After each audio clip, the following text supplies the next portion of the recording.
Hello, everyone. Thank you so much for joining earlier. And please be patient and we will start sooner. Okay.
Needu, okay, we can start the section now.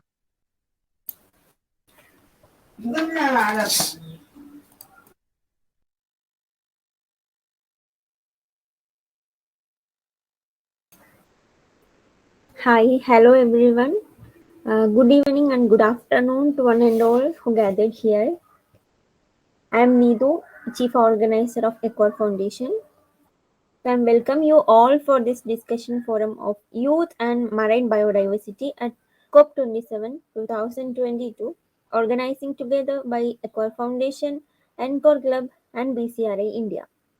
As we know, the air we breathe is largely contributed by the ocean, like they produces over half of the world's oxygen and absorbs 50 times more carbon dioxide than our atmosphere, with covering 70% of the Earth's surface and regulate climate and weather patterns too. But the current global situation hindered the balance of marine functions and the biodiversity in it. So, therefore, today is all about uncovering the issues of climate change on marine biodiversity with this discussion forum, especially in this COP27 week. Today, Mr. Jishnu P. is addressing the panel chair, and we have our panelists from different countries like J. Jonathan Olwengi from Uganda, Dr. Arun Kandi Howlader from Bangladesh, and Mr. Jin Tanaka from Japan. So before we get started, I welcome you all again, the delegates and other participants to this discussion. And also, we hope you all will feel more comfortable and confident about our topic. We will start with Mr. Jishnu Panamoli Ayappan, who will be speaking on the topic marine biodiversity at COP27. Mr. Jishnu PA is the founder and director of Eco Foundation, and he is the marine biologist at BCRA India. Currently, he is doing his PhD in marine biology at National Taiwan Ocean University, Taiwan. So, welcome you, Mr. Jishnu, to handle the session. Okay, thank you. Thank you so much, Needu, for a brief introduction about myself and the event. And as you know, today is the opening day of COP27, either the climate change conference, and along with that, we are doing this parallel event to give an overview on the COP27 as well as how much the COP27 is important for the marine ecosystem. And today, my topics will be just an overview, and I hope it will not be longer than 10 minutes, as I already discussed with our co-delegates. It will be 10 minutes, and then we will open that for the discussions within the panelists as well as the people who is gathering here. So, yeah, I'm ready to start my session now. Wait a second, let me share my PPT. Okay.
I think Mr. Jishnu, you haven't unmute your mic.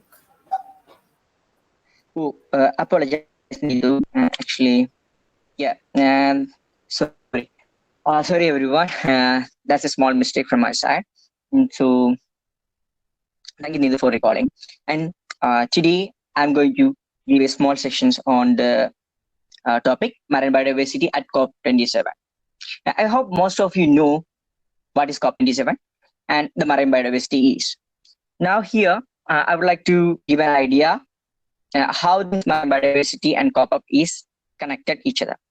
So, myself, Jishnu Panamoli Ayyappan, founder and director of Eco Foundation, either the Earth, Climate and Ocean Research Foundation. And I'm working as a marine biologist in the Biodiversity and Climate Change Research Institute, India. And along with that, I'm doing my PhD in marine biology from National Taiwan Ocean University, Taiwan. So today I'm starting with a section about the brief history of COP27. And as you know, there are different COPs. The COP for the CBD and COP for the UNFCCs. And this is COP27. Okay, either the climate change conference. And when it started, actually it started in 1992 and United Nations United Nations Conference on Environment and Development. And it is also known as the Earth Summit or 92 Earth Summit. And it was an initial point where we start the COPs and have a long history of 27 years. And in that convention, more than 100 countries, at that time, 1992, nearly 100 countries joined there, or 100 country representatives or the diplomats was there. And they discussed an emerging issue. And at that time, it was a very emerging issue, and environmental issues and climatic issues. And they address how we can achieve the socio-economical development by having a sustainable way or sustainable living. And in this conference, the countries signed the United Nations Framework on Convention of Climate Change, either the UNFCCs, and which took effect later after 2 years in 1994. And this UNFCCs or United Nations Convention of Framework of Climate Change, they are hosting the COPs, COP27 event. And now currently 197 countries are ratified the conventions and are named as a parties of the conventions. The countries who is joining this international negotiations events is called the parties. So individuals are not the parties of the conference. Actually, the countries itself are the parties of the COPs. And some non-governmental NGOs are the partners, or they have the observer status to participate in the COP events. And a major objectives of the UNFCCC is to achieve a stabilization of greenhouse gases concentration in the atmospheres at a level that would prevent the dangerous interference with the climate ecosystem. Now, as you know, the major reason behind the or major driver behind the climate change is the greenhouse gases. And at that time, from the 1992, they realized if we don't prevent these emissions, it will be a great harm for the people as well as the earth. So they decided to have a global conventions, and finally they come up with the UNFCCs to stabilize the greenhouse gas emissions. And now it is going to be nearly 3 decades, and United Nations brought together all the countries, nearly all the countries, to ratify the conventions, and they make the conference of parties, that is the COP. And every year they are regularly conducting this global event. And this is all about the COPs that we already done yet or already happened throughout the world from 1995.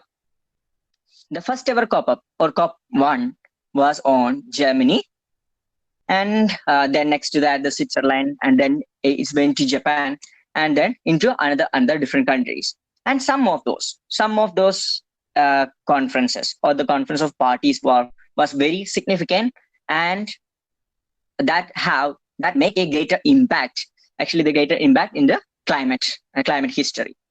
So first the Kyoto Protocol, that is familiar to most of you, right?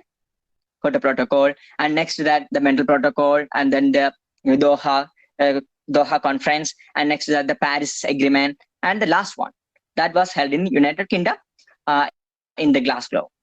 So whenever we think about the Kyoto Protocol, actually that was a key event in which the all countries agreed to reduce the greenhouse gases emission, and they follow the Kyoto Protocol, and they try to reduce the greenhouse gas emissions um, to 1.5 degrees centigrade. Actually, they had a plan to reduce, and all the countries agreed together to reduce the greenhouse gas emissions to the achieve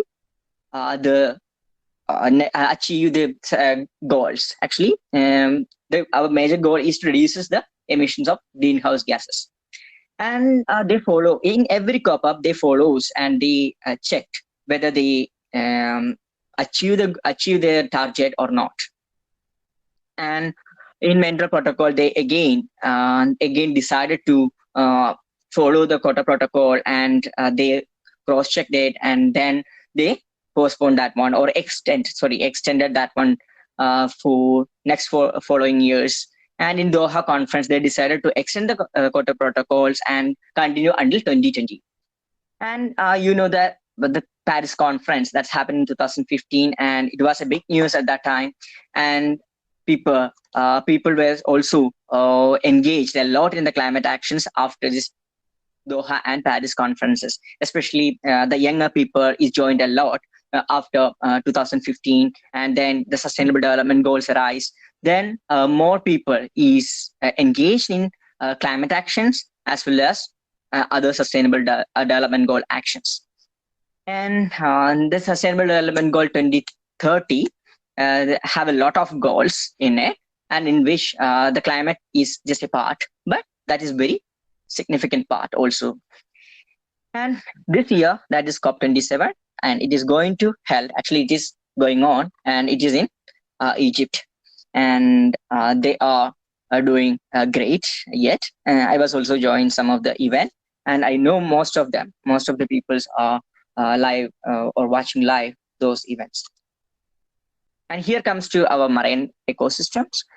And you know that the marine ecosystem, that is one of the biggest ecosystem. You can say that is one of the biggest ecosystems in the world, as it covers most of the areas of the planet Earth. Nearly 70% of the planet Earth is covered by the oceans. And within that, nearly 99% of the water in the planet is also in the marine world. And it is very significant, or it is very important ecosystems in the world to maintain the climate as well as different other things. Okay.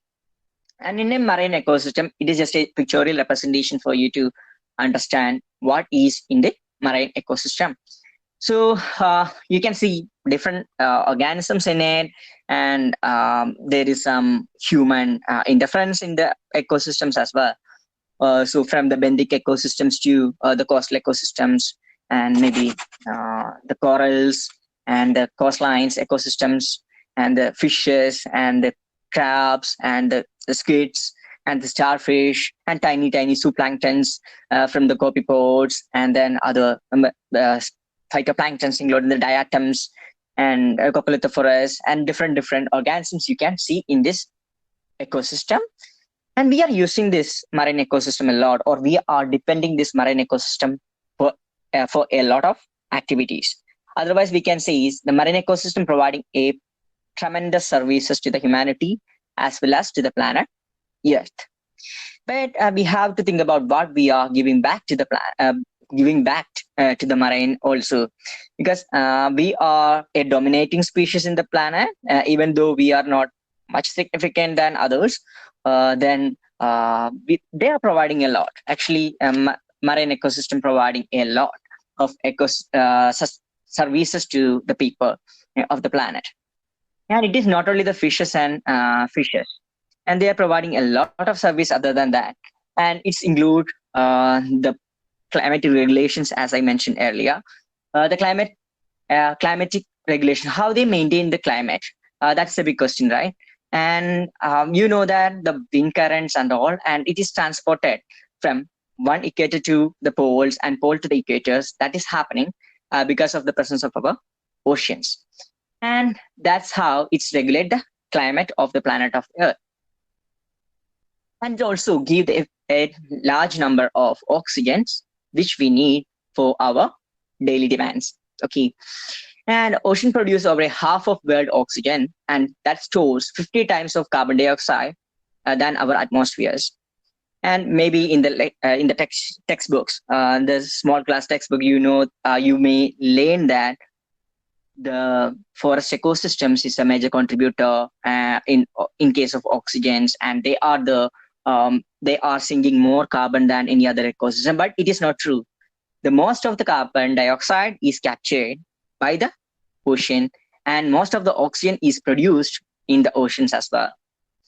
And the carbon dioxide that is sink in the ocean, that is called the blue carbon. Okay. And because the ocean is blue, and they are giving the blue carbon name to that. And mangroves, mangroves and seagrasses and salt marshes, that's remove the carbon dioxides.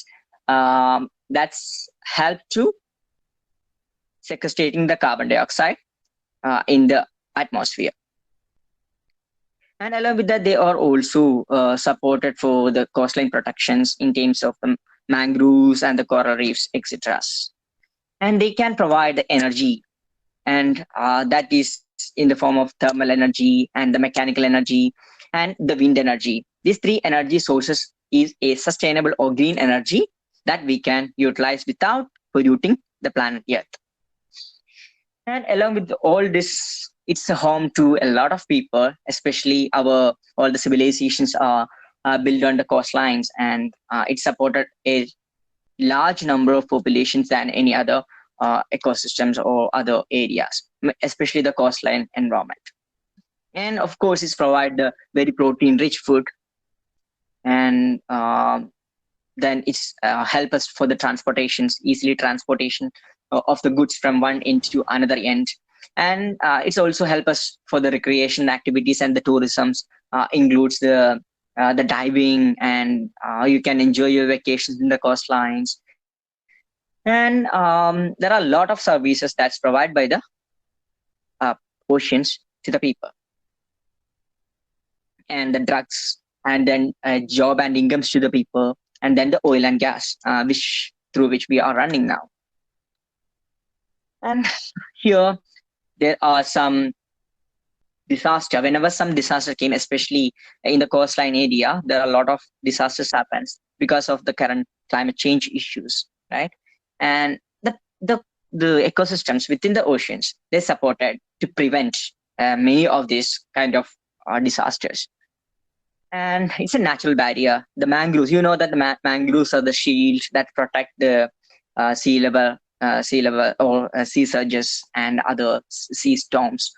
And the coral reef is also reduced 97% of the wave energy, and then it's provide good shelter, not a shelter, actually it's become a shield to protect the this kind of ocean disasters, and that reduces the impact. It will not remove that, or it will not it will reduce the impact of the disasters that's happening into the coastline environment.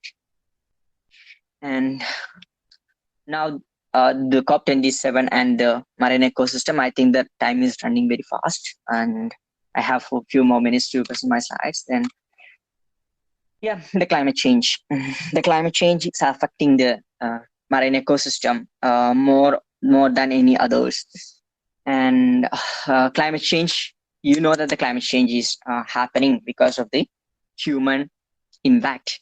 Otherwise, we are one of the major case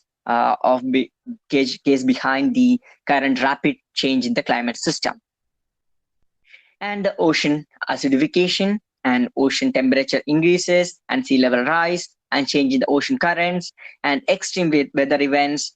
Those are the different physical impacts that's happening to the marine ecosystems, and otherwise marine environment.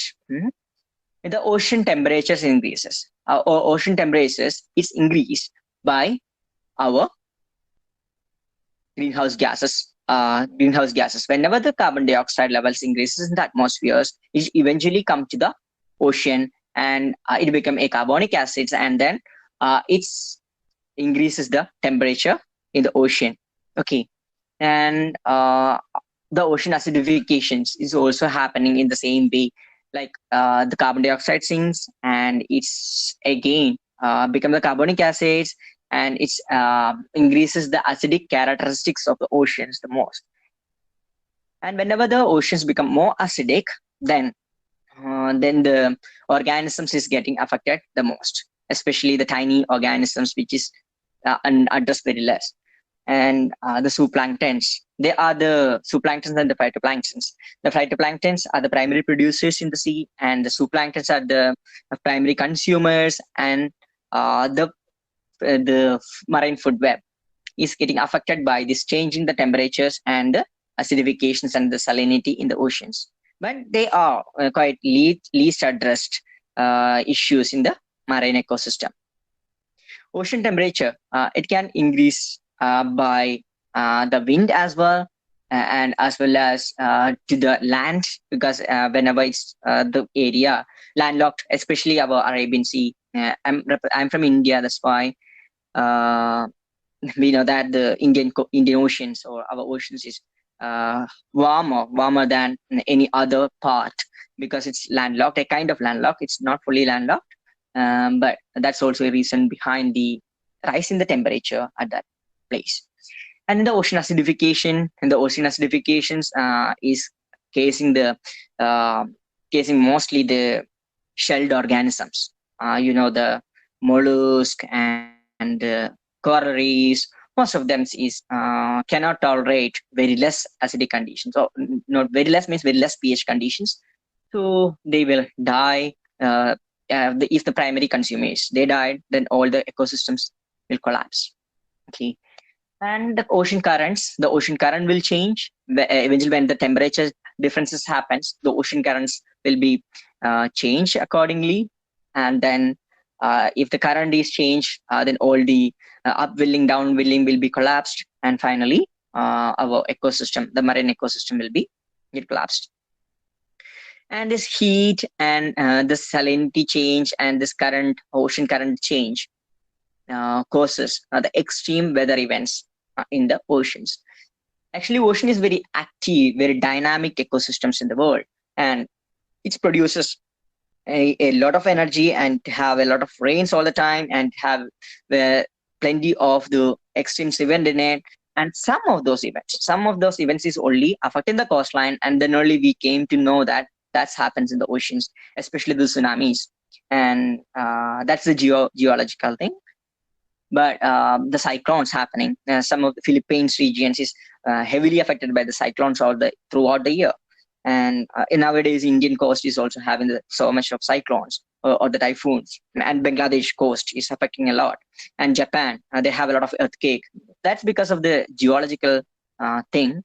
Even though all these, the climate change is driving, or that causes the burden most. Okay, that increases the impact of the normal changes. And the major ecosystems within these marine worlds are the mangroves ecosystems, and it's a fishing grounds, and it's a major area where the fishes are doing the reproductive activities. And if these mangroves ecosystems are gone, then that collapses the blue economy of the countries itself. Then the seagrasses beds, and then the coral reefs ecosystems, and all those will be impacted or affected by the danger of the climate change. And from the microorganisms to the macroorganisms is affecting the impact of climate change. And you know that the major reason behind the climate change is us. Okay, because our activities, especially what we eat, what we wear, all this is affecting the climate system of the world. And yeah, we can start a change from ourselves, or we can do a lot of things if we decided today to give something to the planet Earth. by do some routine changes in our daily life. And another, we know that the climate change is affecting the oceans, and along with that, the plastic pollution is one of the major issues that is causing the degradations of the marine ecosystems. And I think I grab more times. Sorry, my fellow delegates. And this is all about my presentation today about the COP27 and marine ecosystem. So I hope now we can open this for the discussions. And if any of you have any questions, then warm welcome regarding the topics I took, or even though that is something is not covered in it, it's perfectly all right. You can ask the questions now, and then we will go to the delegate number 2, Jin from Japan. Okay, I'm going to share the screen for you. Okay, thank you, Jin. Thanks so much. Yeah, and let me give an Can you hear me? introduction about you before you start. Okay. All right. Okay, I'm going to stop it.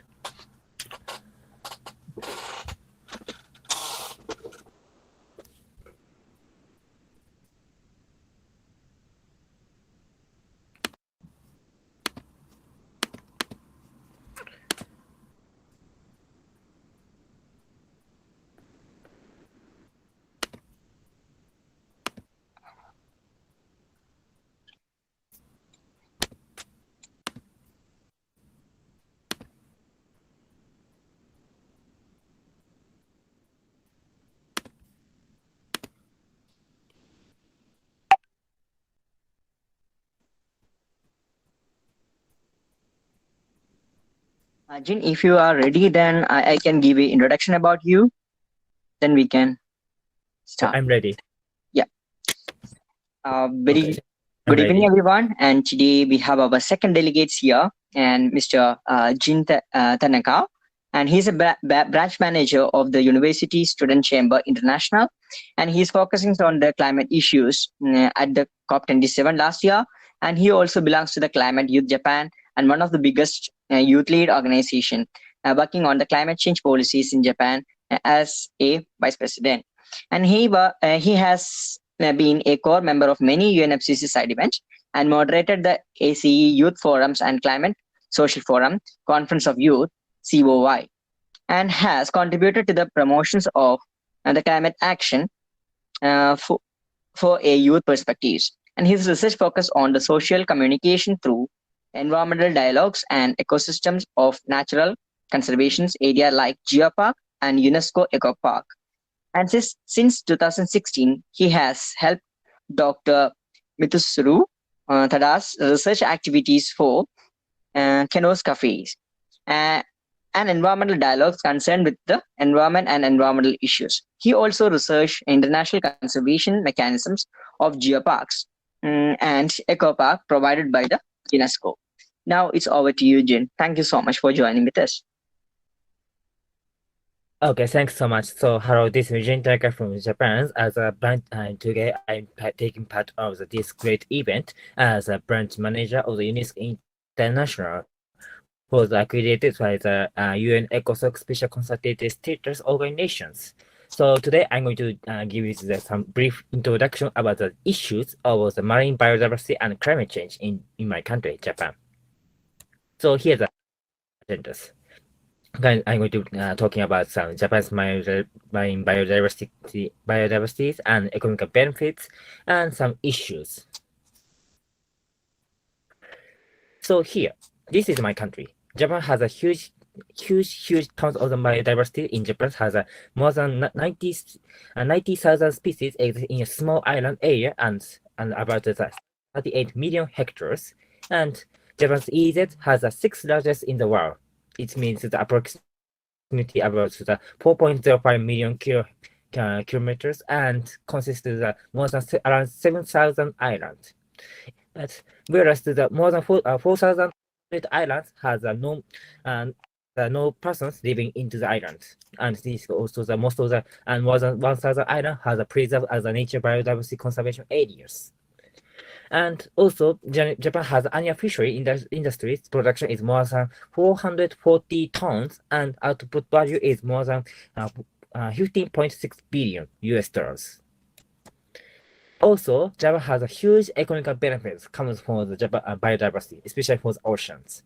Likewise, the economic benefit to the Japan for the biodiversity is estimated more than 200 billion US dollars, and based onto the TEEB index, it's kind of some the economical and biodiversity evaluation index mentioned to that Japan has a huge potential of the 1 trillion US dollars values for the economical, and the value of the biodiversity is also applied to some cases like the education, medicals, and some biomaterials and biomimics for the using for the transportations and the safety guards and energy transitions as well has a huge values every year and worldwide.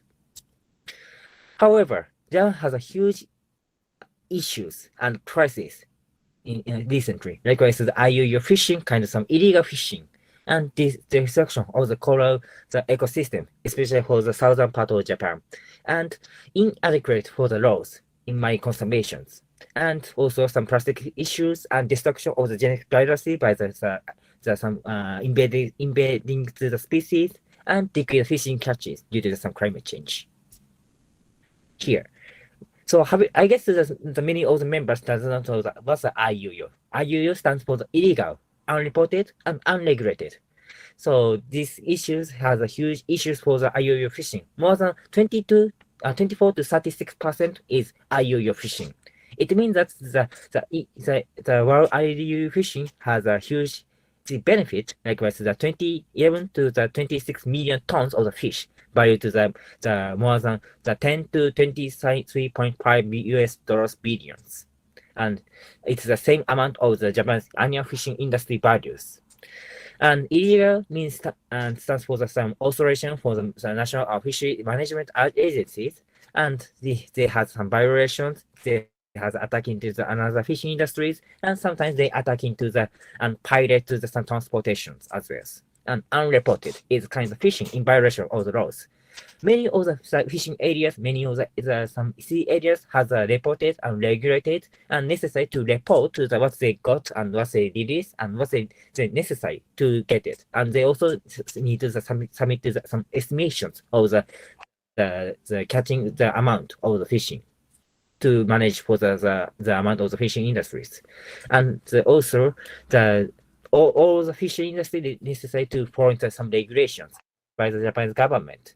Likewise, there's more than 10 laws for the 10 regulations, and the 35 regulation systems has issued and is managed in Japan currently. But these IUU fishing did not follow to these kind of the rules and regulations, and huge damage for all the industry, not only the fishing industries, but also all the supply chain industries.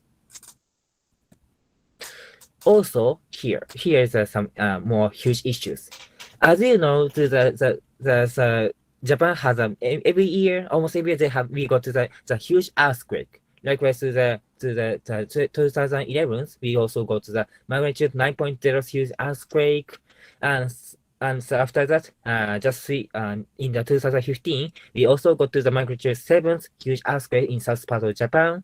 And also every year, we also got to last year, we also got to the magnitude 6.0 huge earthquakes. So to prevent that, and that time, we also go to the earthquake, tsunami, wildfires, and any of the disasters will happen at the same time.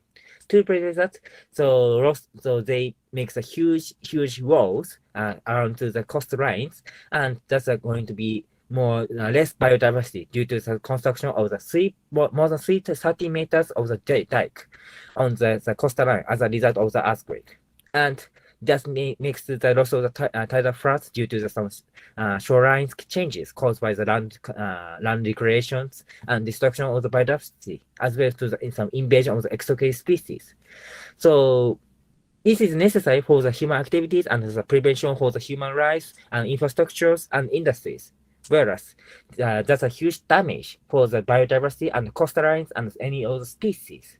So we need to consider about those issues. And here you can see the Japan map, and it's some of the area is colored yellow, and this yellow line is a huge damage for the biodiversity due to some landfills, due to the construction of the dams, and due to the construction of some artificial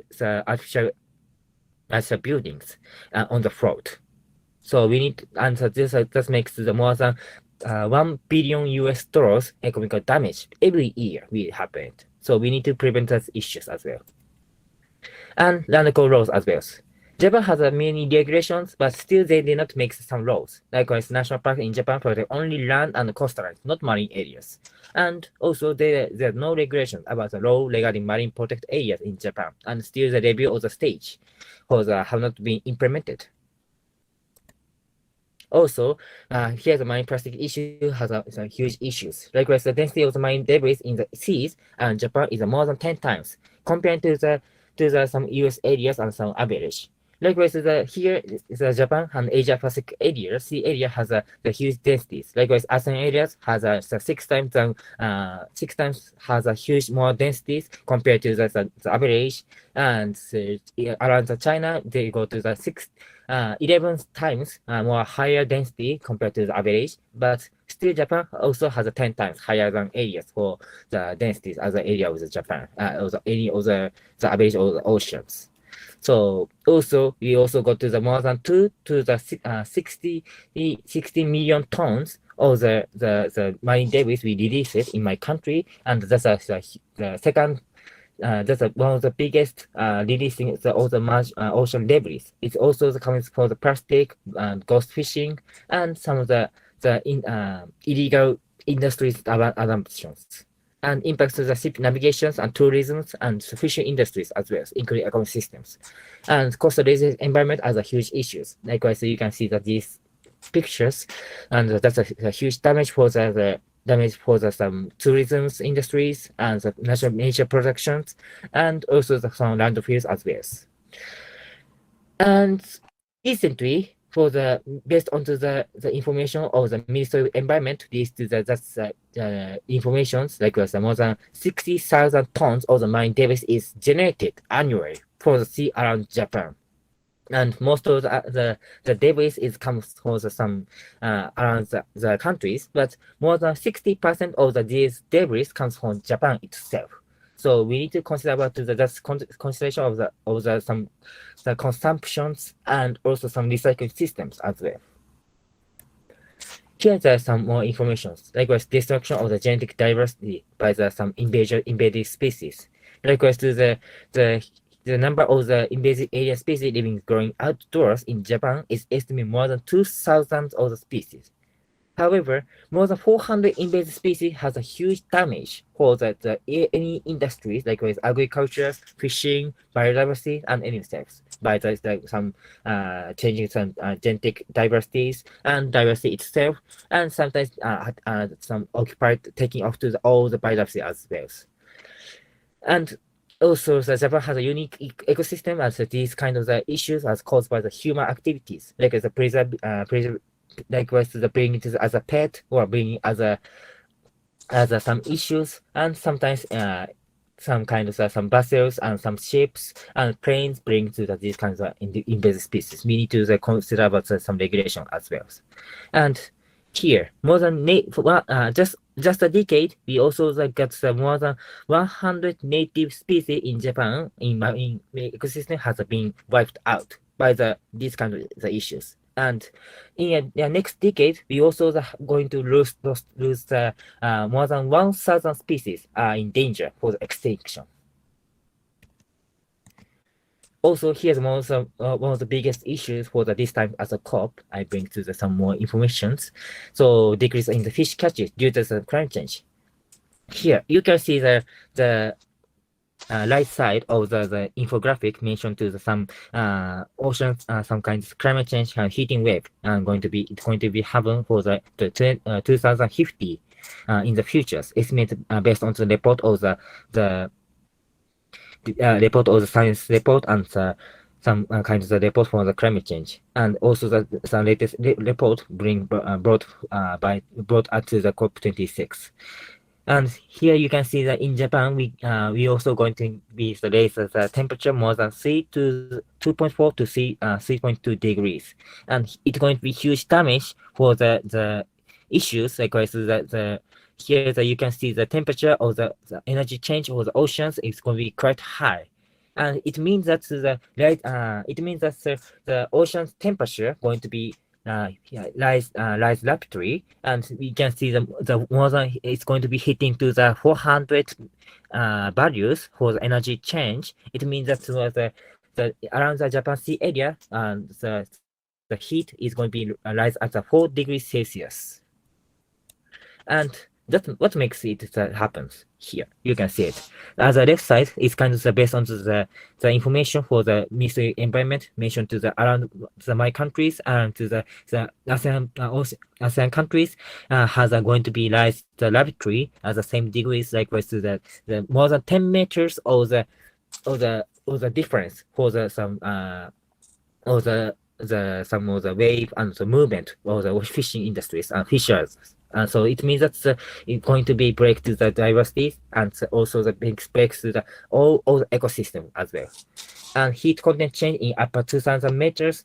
You can see it to the just only we can see the 2015, but the energy going to be rapidly high, and that means we're going to could not get any of the oxygen into the oceans. It means that any of the species cannot live in oceans in the future.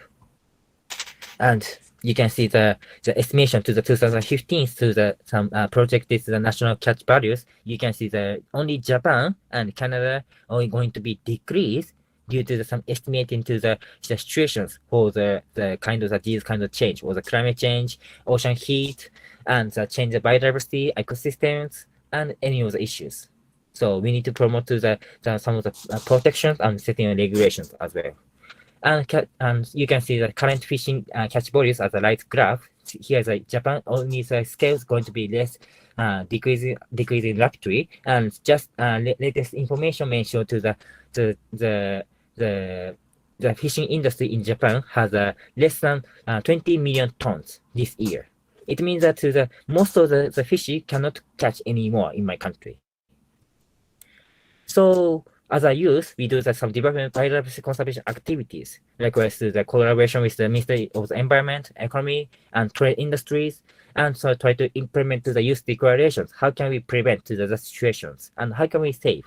Likewise, the planting trees, releasing some Japanese unique species into the oceans, and also some giving some opportunity for the education to the youth. So start these kinds of international conference. And youth organization and civil society need to cooperate and cross borders and cross sectors to the companies and fishing industries to protect all the marine biodiversities in the Asia Pacific countries. And recently, we do some development for the biodiversity conservation activities, likewise to the working to the planting trees and action for the ocean conservations and growing up the mangrove trees, and try to give in some technologies and to create green jobs to these kinds of industries. And here are the conclusions. Now we also my country is facing huge dangers of the marine diversities due to the fishing industries, IUU fishing, climate change, and many issues. And ecosystem is out of the balance now due to some lack of care and due to some decrease of the habitat areas because of development and over explorations. So maybe we need to find some of the plants, and we need to fix some of the decayed plants for to be more sustainable. Also, the ecosystems are being distributed by the introduction of the non-native species. So we need to set as more detailed regulations, and also we need to check make some checklist or the regulation and the laws for checking to the aircraft and the shipping craft and any of the transportations as well. And also some of the owner who has a pet or some non-native species need to be more secure to all the process. And also the biodiversity species is decreasing for now. So we need to, as a youth, can change the actions, and youth can change some regulations and try to advocate based on the case studies and the systems and the data. So that's our presentation. Sorry for my English tone is not good. Sorry for inconvenience. Thank you so much.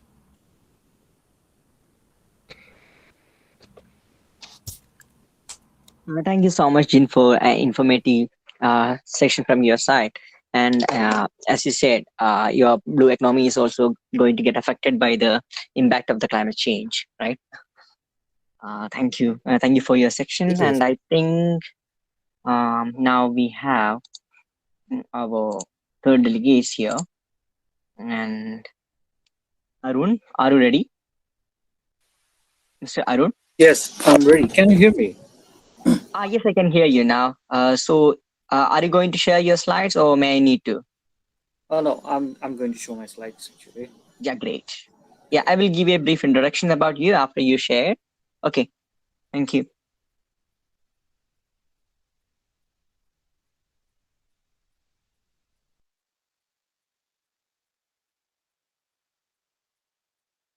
Can you share the see the screen? It's like maybe mine. Can you see the Yes. screen now? Yeah. Okay. So hi everyone. My name is Arun. I'm from Bangladesh. I'm a youth professionals working in marine diversity and marine economy here in Bangladesh. I have two initiatives of mine. One is climate hero initiatives. We encourage young generation to work for climate because in that moment after COVID-19, we have found there are so much scarcity of youth spirit in Bangladesh and in South Asia. So we have created a portal to recognize those youth spirit who are working in Bangladesh and South Asia to raise the awareness among the people regarding climate justice, climate financing, climate disaster that is happening around us, and the solidarity we need in COP to establish a better society.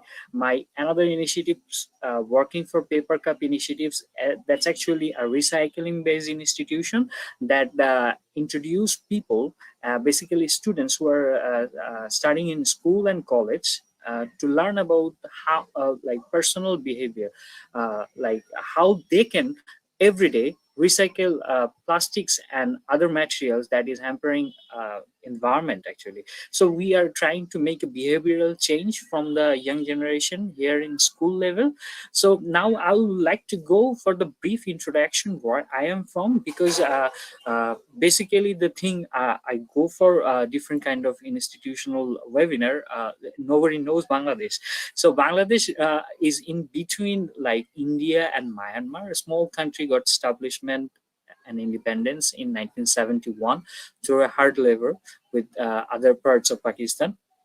So we are just a small country. You can see now that we are a very small country, but there are several rivers going through our land actually, and we have the largest mangrove named Sundarban here in Bangladesh, and we have a like marine economy that leads to like depend upon people's life actually. That names is Bay of Bengal. We like 10% of our civilization people depends upon the marine economy, marine diversity lives in the Bay of Bengal and the rivers.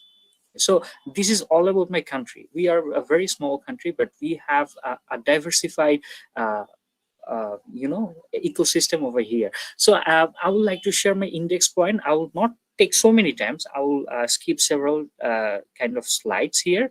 I'm just going to give you a brief introduction, like how we can define the diversity, and in the perspective of diversity, what we are telling about. There are several kind of keywords we will using: abiotic, biotic, endemic, extinct, that we cannot see right now. Endangered, that means they are not in the situation of in live in our surroundings area. Flora, the plants, fauna, the species, the fishes, the leaves. And hotspots, basically we are talking about hotspots. There are less hotspots in our marine areas still available due to water pollution and air pollution and human-made pollution in Bangladesh. We are, if you can see the map here, the river comes from here and goes to Bay of Bengal. So there is a flow of water in Bangladesh, and what we do, we don't have any proper water management system, like municipality system, dust management system. So we have to rely on those rivers, those drainage systems of nature that has been established so much before our independence. So we rely on that. We don't have any construct established structure over here. So in case of biodiversity, what we will talk about, we will talk about the terrestrial, marine and aquatic ecosystem over here. In case of marine biodiversity, that is a different perspective. That introduction has been driven from Convention of Biological Diversity from 1992. So there are three biodiversity. We will talk about ecosystem diversity, species diversity, and genetic diversity. So in ecosystem diversity is a dynamic complex of plant, animal, and microorganism communities and their non-living environment interacting as a functional unit, as example forest ecosystem, mountain ecosystem, wetland ecosystem, desert ecosystem. A community of organisms does not live in a vacuum. It operates in an environment composed of biotic and abiotic components. The community and the environment with which we interact is referred to as an ecological system and ecosystem. It's not confined in a bottle. It's not confined in a spherical places. It is open, and it is near to us, and we rely on this. And there are forest ecosystem, there are mountain ecosystem over here. We have species diversity. We have diversified fishes over there, as there are so many rivers over there, over here actually. And there are also genetic diversity over here. From 2012, we have started our diversified procedure.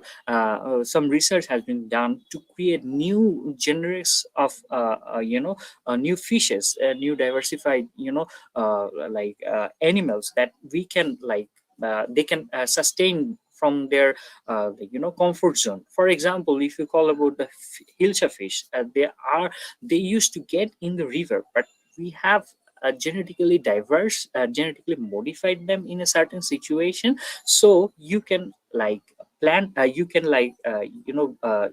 cultivate them in your river, in your house, in your in a small pond. Whenever you like. We used to do research on various animals and species in their ecosystem actually. So biodiversity is measured in terms of number of kinds, species diversity, and their population. So I'm going to come to what kind of value we are talking about when we are expressing our biodiversity issues actually. So biodiversity and marine ecosystem, the ecosystem, what they give us, the value that we actually rely for which season actually. For say, we can say the source of food and protein actually. So fish and the animals and the shells, everything we are interconnected with each other. And our source of medicine we are getting from fishes actually. The medicine shell that we are taking, the antibiotic shell, they're came out from the shell of the fishes actually. Source of energy, so we are still green country in the world, smallest country and green. We are trying to achieve those through our tree plantation system. And we are trying to produce biofuel, as I've seen, the most of them coming from India. So soybean oil, coconut oil. So we are relying on these biofuels actually. So indirect values actually. So why we need marine biodiversity in Bangladesh, and why this is so much important in the nature and the ecosystem we are living in. It's important because it connects with the carbon fixation. it reduces the carbon day by day that you are emitting, and creating a sustainable position in the nature. It's pollination. It creates a definitional structure of various kinds that can sustain the extra carbon emission, maintaining water cycles, recharging groundwater, actually, soil formation and protection from erosion, recreational aesthetic values. We like to go place to place, because if you come to Bangladesh, that is still not so much green. We have in urban situation here every village, but that's still green, because we love to have trees over here, because we have a common culture over here to plant trees in every aspects of our life. Like when you getting married, or one person is having child, they plant trees. So we are due to our three rivers, our lands are too fertile. So I'm coming to the geographical location and geographical structure, why Bangladesh is so important, and why we are so interconnected with the oceans marine ecosystem, and the main land river marine ecosystem, actually. So the Bangladesh plains have over the countries have been gradually built up by the alluvial deposit of three major river systems of the Ganga, Brahmaputra and Meghna, forming the largest delta in the world. The total length of the 700 rivers and their tributaries is 22,000 kilometers, crisscrossing the country like a web. About 80% of the country landmass is floodplain. Hills are like 12%, uplifted terraces are like 8%. Three rivers carry 2.4 billion tons of silt annually, which is 1/5 of the global sediment rate.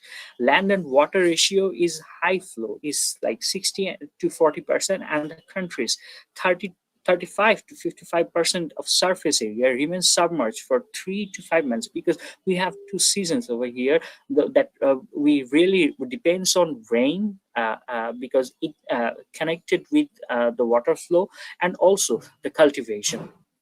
The country may be divided into several ecosystems. We have a diverse system of ecosystem. We are lucky to have that, because I have been like 4 or 5 countries.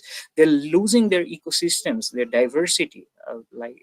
Fishes, the ecosystems are getting in getting endangered situation. They have signal the red alert among the world that we are losing our diversity. But still now we have the biggest diversity still now conserved in Bangladesh, to show you, to preserve the historical culture of how much diverse we were, actually. So in case of ecosystem, we can share the alluvial plants, hilly area with evergreen forest in southeast, mangrove forest in the Sundarban, Teknaf and Chakoria. And there are some forests we call deciduous, like sal forest in Madhupur, upland or barren tract, undulating terrain in the north, coastal island and coral fields in Saint Martin Island, coral lands and the riverbeds, actually. So we mostly depends on this ecosystem here, which is the most diverse marine ecosystem that we rely on. The first one is the Bay of Bengal, the Sea of Bangladesh, where like 10% of the people rely on this ecosystem over here. We have like a freshwater zone. We have like swampy lands, harbor, bowers, ponds, and lakes. There are so many rivers, so many are like water sources over here. So geographical position and climate of Bangladesh are very favorable for the growth and development of many plants and animals. Bangladesh is endowed with super biological diversity in terms of flora and faunal species diversity. The Sundarban is the world's largest tidal flood mangrove forest rich in biodiversity. There are more than 100 berry varieties, 5,000 plant varieties of which 33 are rare or threatened right now. There are some 350 bird species, of which 27 are threatened. 1 million people are full-time fishermen and 11 million are part-timer. Over 60 million people are dependent on aquatic resources. 60% of food protein comes from fish. Agriculture sectors provide 63.5% of country's employment. At least 5,000 species of flowering plants are found in Bangladesh. Many of them are of economic importance. Bangladesh has possibly the richest island fishes in the world. It has more fish species than all of Europe combined. A total of about 500 fish varieties, 19 amphibians, 124 reptiles, and 125 mammal species have been recorded. There are several coral reefs in the Saint Martin Island, around 149 species of finfishes, 19 species of shrimps and prawns. Several crabs, snakes, and dolphins are found in the estuarine waters of Bangladesh. The brackish water crocodiles are seen in the Sundarban estuary. High population growth, that right now we are facing the threat. I'm going to share with you along with other panelists. I respect all panelists over there. They have also diversity, but I'd like to share my threats. I know the threats are all the same, like high population growth, like 160 million, cramped in 144 square kilometers. Poverty escalates, taxing on the natural resources. Extreme poverty, more than half of the country's population living below the poverty line. Trust on HYV and hybrid hive of cereal crops, fruits, like poultry, animal, fishes, and exotic plants adversely affect on the indigenous varieties. Land use changes of agricultural lands and water bodies for urbanization, industrialization, and modernization. Lose of habits for wildlife, habitat loss due to encroachment by humans, over-harvesting, overfishing, lodging and felling of trees, poaching of wild animals and birds, natural disaster. Now come to the main point, like last 3 or 4 days that we are facing, that is extensive floods, cyclones, drought, desertification, river erosion, earthquake effect, biodiversity. We had bad floods over several times in 1987, 1988, 1999, 2004, and Cedar. The massive cyclone just happened in 2007, and Isla just happened in 2009, and recently we have faced 3 tremendous cyclone step by step. So we are having a phenological change, our ecosystem having changed. In Canada, in UNEP 50 report, they say due to their phenological change, due to their the temperature problem, they're having the problem of phenological change. What is phenological change? For example, you have a polar bear who comes in the winter.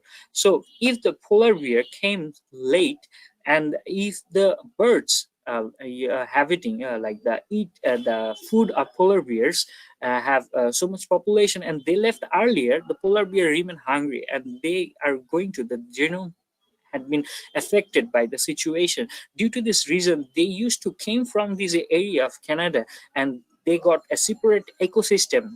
They used to rely on it. So for that reason, the specific hotspot getting declined day by day. So the diversity of that place is going to be now some days they are facing the threat. And also the temperature of the world is rising day by day. So scientists has declared that within 2050 you could see fire with 38% of the total land of our earth, actually. So the main reason is that the deforestation. We rely on agriculture, we rely on wooden structure, everything in the world, we rely on wood and wood system, wood particles, actually. So we have to cut millions of trees every day to recycle our daily necessary things. Where there is an economic zone based on trees over here in Bangladesh, and we basically focusing, the youth are focusing right now it is in Bangladesh about the industrial chemical waste, agrochemical waste that is affecting fish stocks. We are producing. We have a model here established in 2009, that is a concurrent model, that in a pond you have fishes, so you can create a structure of building over there. You can like cultivate hens and ducks over there, so their digestion got eat by the fishes, so they have a cycle. So there are new ecosystem used to grow over there. Snakes and other reptilians came to the pond, so we are generating a new ecosystem here, spot and spot, through Hello. the cycle of Hello. change.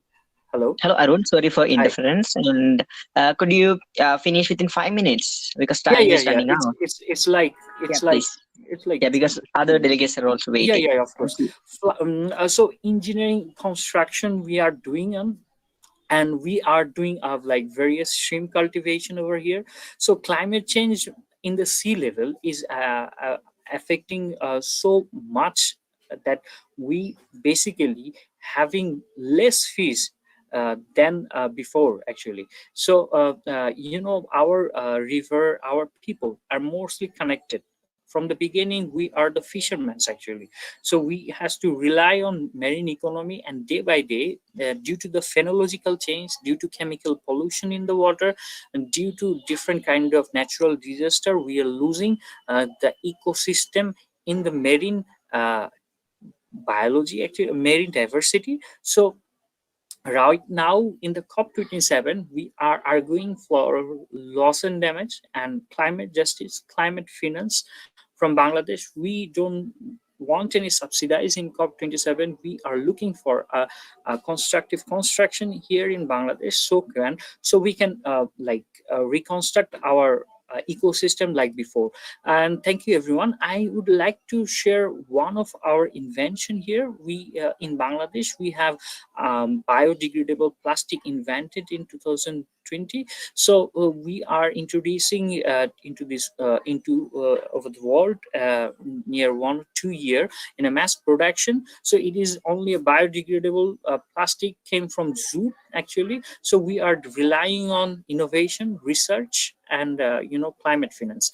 Thank you everyone for having me. Bangladesh, thank you from Bangladesh, and thank you from Eco Foundation. Thank you so much, Arun, for such a wonderful presentations, and it was so nice with the basics of the biodiversity and giving a clear definitions of all of those. And anyway, thank you so much. I think some of the participants requested for the PPTs, and I could share that. And Mr. Arun, please make sure that that PPT is by yourself. Okay. Thank you so much. Then I think next delegate, I would like to invite next delegate now. And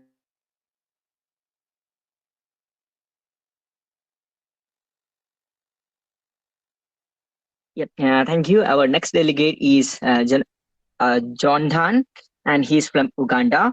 And he's a climate activist and environmental climate activist, and he's working with the indigenous communities. And he have done a master's program in geoinformatic systems, and he's very passionate about the natures and how lives and livelihoods are connected to it. And he have his own organizations in his own country. And thank you so much for having you here. And then you are welcome, and please present your slides. And if you wish, I could present your slides as well. Thank you so much. Actually, your sound is very less. Could you raise your sound a bit more, sound a bit more? Thank you so much for having me here today. Can you maybe share? Yes, share I could. I have your PPTs with me. Thank you. Thank you so much. Yeah, no problem. First of all, I can again reintroduce myself. my name is Jonathan Olwenyi. I'm from Uganda, East Africa. I'm from the indigenous communities actually of Uganda, East Africa. And today I'm going to take you through marine biodiversity. You know, as we are we are gathered here today, we all maybe we all know, or some of us we still don't know some. When you speak about marine the biodiversity, you know, it is a broad topic that it needs enough time to split like small parts after one another. Today, uh, uh, um, eh, under the topic of marine biodiversity, I picked the the uh, the key components, that is mangrove and plastic. Then also, as we are going on, we shall see more details. Now, uh, uh, under the subtopic mangrove, it's a group of trees, shrubs that live on the coastal, um, eh, the intertidal zone. You know, these uh, are trees that live along the coastal areas, and the roots, they they um they, they are rooted in a salty segment, often underwater. You know, uh, uh, and actually I feel that because I didn't put an example of uh, the mangrove uh, below and after the water. So uh, I am so sorry about that. But you can maybe run on Google and check it out. Next slide is there is a saying that if there is no mangrove forest, then the sea will have no meaning. It's like having a tree with no roots. You know, the, the the kind of trees that I'm talking about, the mangroves, like it has the roots that's that grow on top of water. Eh, eh, eh, in some countries, there is a kind of farming called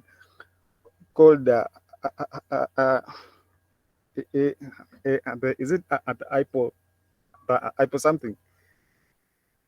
If it has run off a little, but whereby the kind of the farming, instead of using soil, you use water instead, and the your crops grow on top of water, and that is what mangroves are all about. Here I just placed a small explanation. For those, mangroves are roots of the sea. Like the the they have the their roots are made out of the sea. Maybe the next slide. I Please, can we go to the next slide? That is the importance. Yes, the importance of these mangroves. They actually they are the key of the coastal ecosystem. Um, they are mangroves, seagrass, then the coral reefs. Um, they they they are often found together, and they work like in a kind of uh, a joint collective that when you find one, you'll definitely expect to find the other. Um, uh, Why I say they are the keystone of the coastal ecosystem, because they track segments and the pollutants that would otherwise flow into and out of the sea. So, many cases we find that plastics, actually, when uh,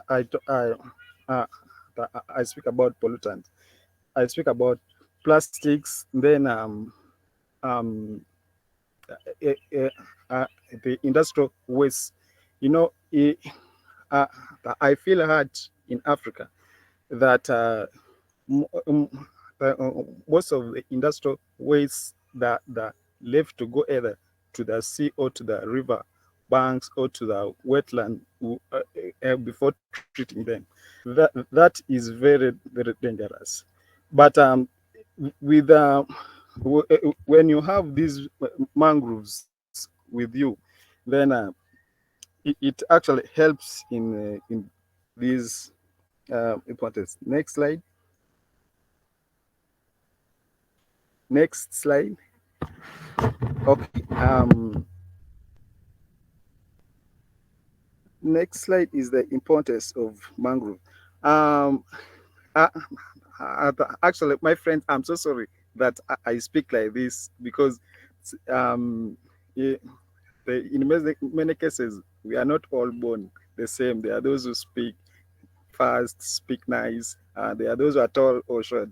So please, you'll just forgive me if I'm fast or if I speak the way I speak. But anyway, we are all human. Um, m- Mangroves provide natural infrastructure and protection to nearby populated areas by preventing soil erosion and absorbing so storm surge impacts during extreme weather events. You know, climate change, we are actually living amidst the climate change. Climate change is real and happening now. Um, we, we, we see several impacts of climate change, if including but not limited to food insecurity, uh, lack of water, um, plus extreme weather events like hurricanes, floods, and all over that. So when we have these, when these mangroves are there, you know, they help uh, reduce the speed of extreme weather events, and they act as carbon sink and all that. Um, Mangroves also, uh, they are important ecosystems. You know that they they bind and build the soil. When the leaves fall off, they rot and decompose.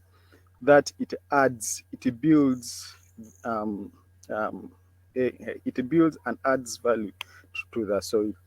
In the next slide, the importance of mangroves. They are home for species. Mangroves forests provide habitats for thousands of species at all levels in marine forest, food, and all that. Maybe I have um, many slides. I can maybe run a bit of us.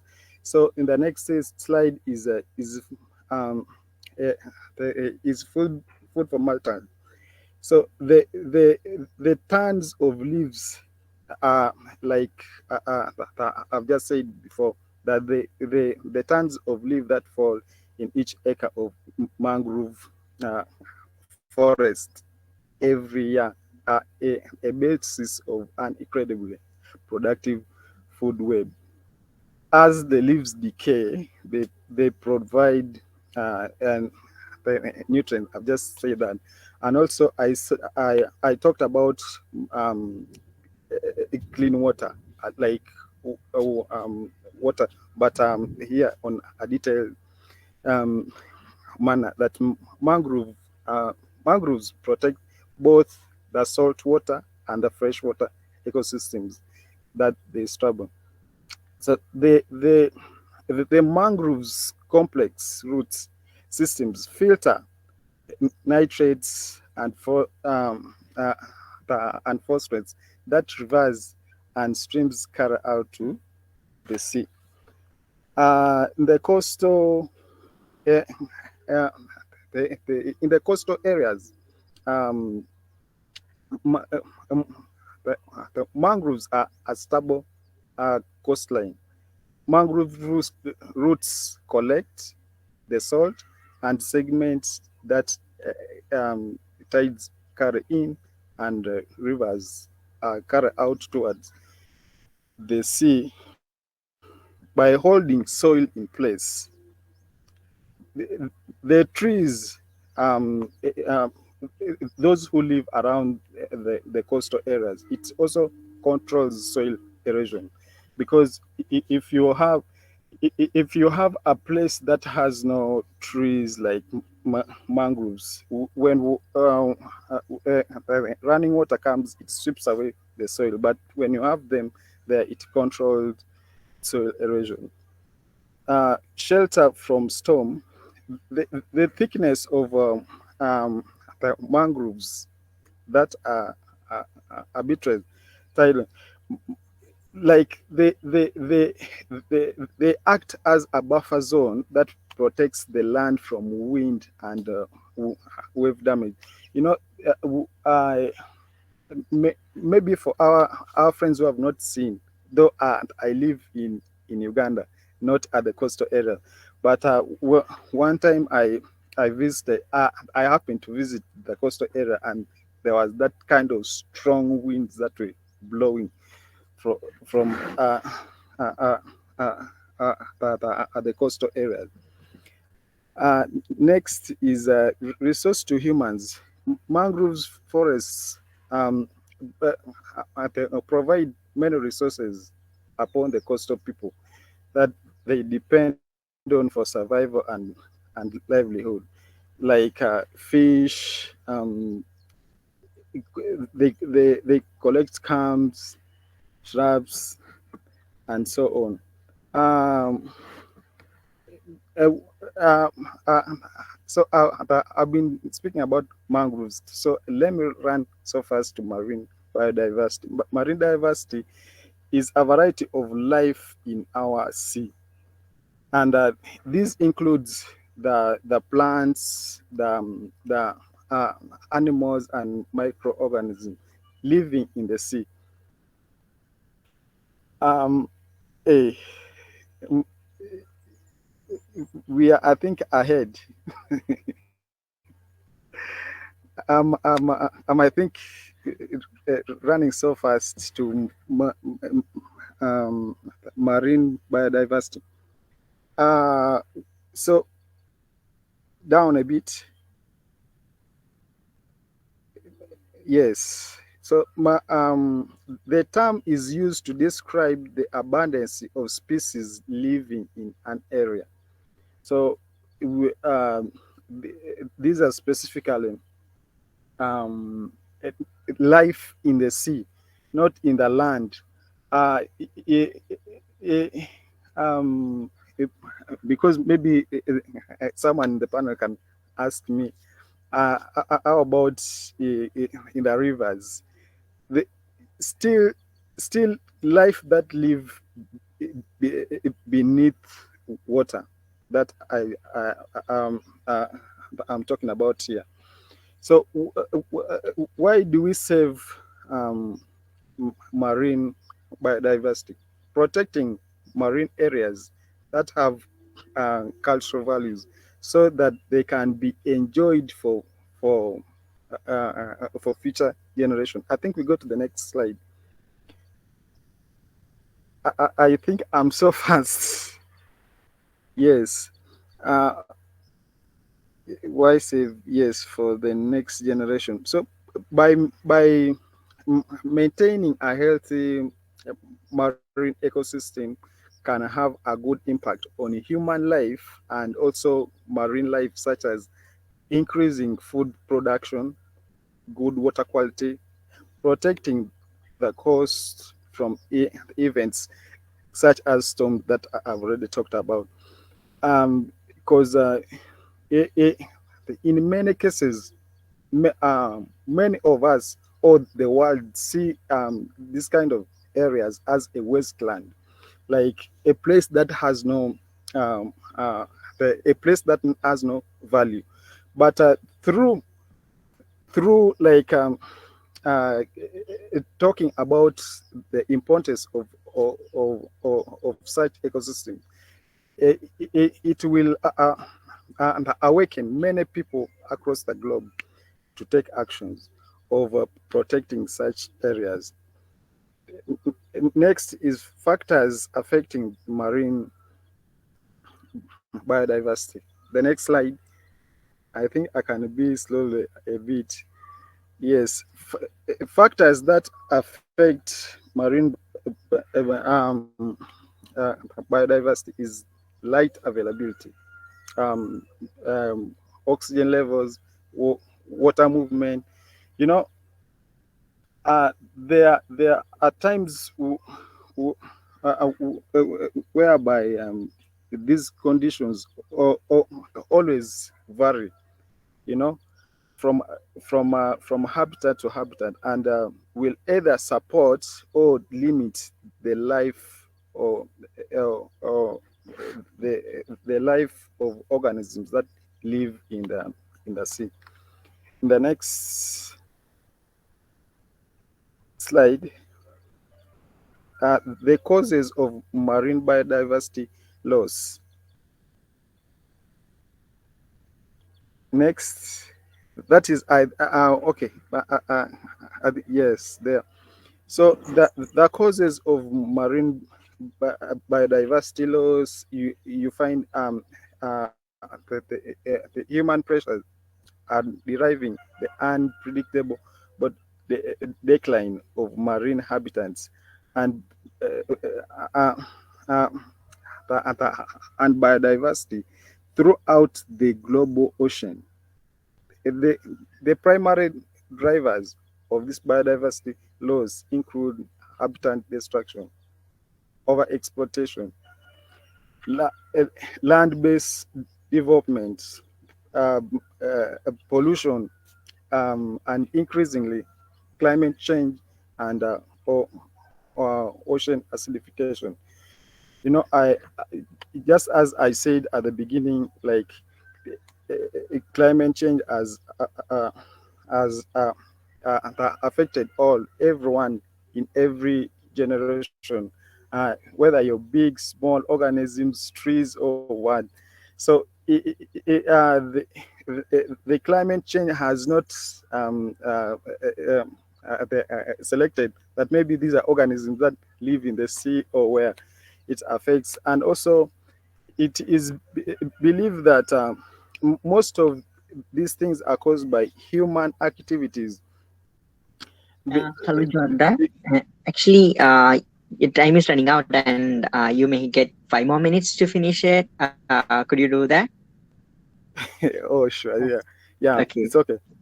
Uh, Thank you.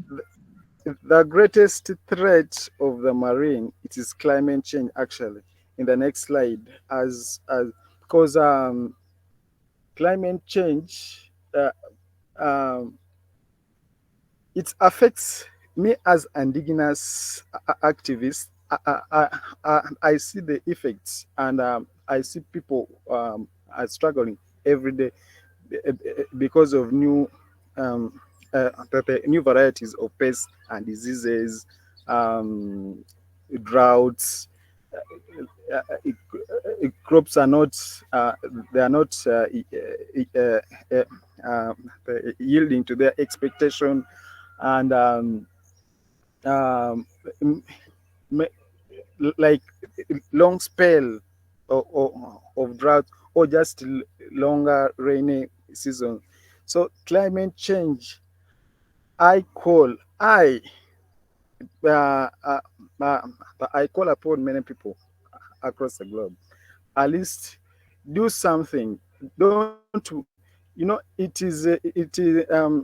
I get so really very, very bad. But we can do something. It is not too late.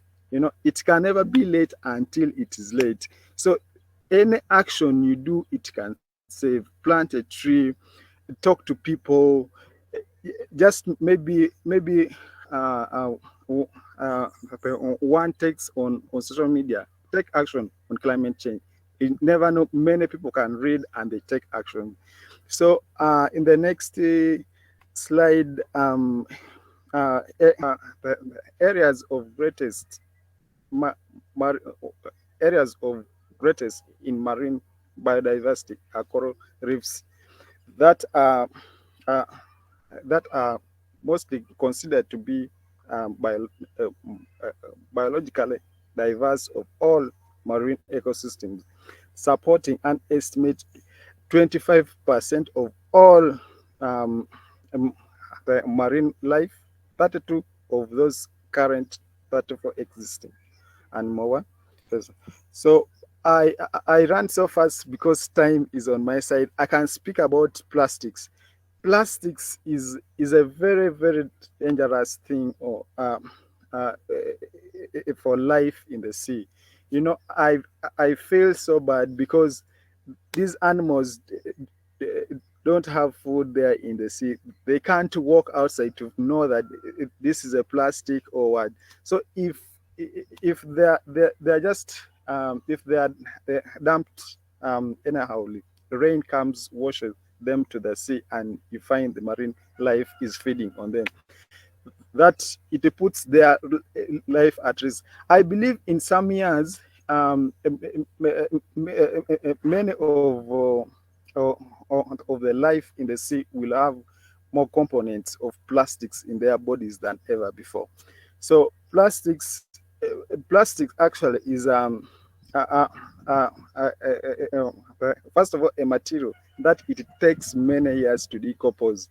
You know, it takes up to 100 years to decompose. So and by just dumping in the environment, it has a lot of effects, releasing methane gas that gets to the atmosphere. Then it causes a lot of damage on the greenhouse gases. So I let me run so fast. Importance of impacts actually of plastics on marine biodiversity. The most visible impacts of plastics debris are the inject like eh, eh, what I just said, that if the life in the sea consumes a plastic, it enters the body. It is hard to decompose this thing, and by the end of the day, it suffocates them, and you find that it lives in them. Just as I'd said before, maybe I was just rushing. Maybe let me. Okay, let me run so fast in the last slide, that is endangers marine biodiversity. Thousands of seabirds and mammals are killed. Uh, Actually, many of these animals, life. Okay, let me say life in the sea. They are killed. Many of them are killed each year because of either they fail to digest the plastics that entered the sea, or they consumed a dangerous plastic substance. So I actually call upon my fellow friends in the panel today, please fight plastics, beat plastics.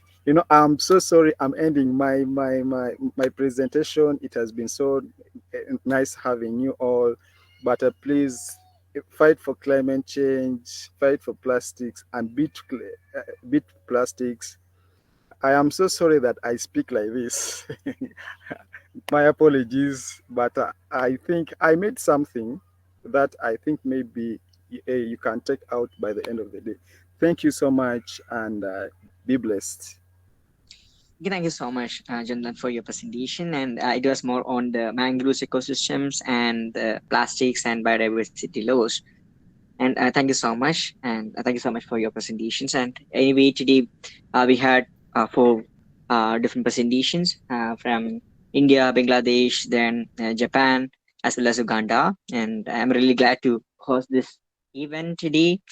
And if any other delegates have to say any final words, then you can uh, do it now.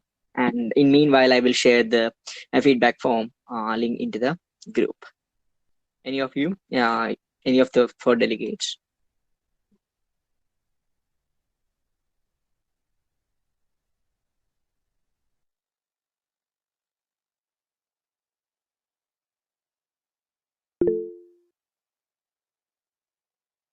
Okay, I think there is a raise in hand, and you can turn on the mic and ask the questions to the delegates if you have any.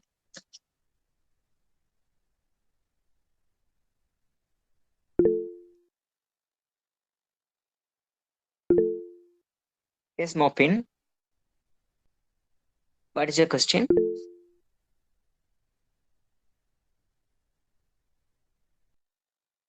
Okay. Hello. Yes, we can Hello. hear you. Yes, we can hear you. Okay, I'm Wycliffe Ponin. Recently, I was supposed to present my. It's not a question for this. I'm not asking a question to the current delegate who has just presented this presentation. I'm just asking that I was supposed also to do my presentation, but I haven't, and I am fearing when should it be. Thank you.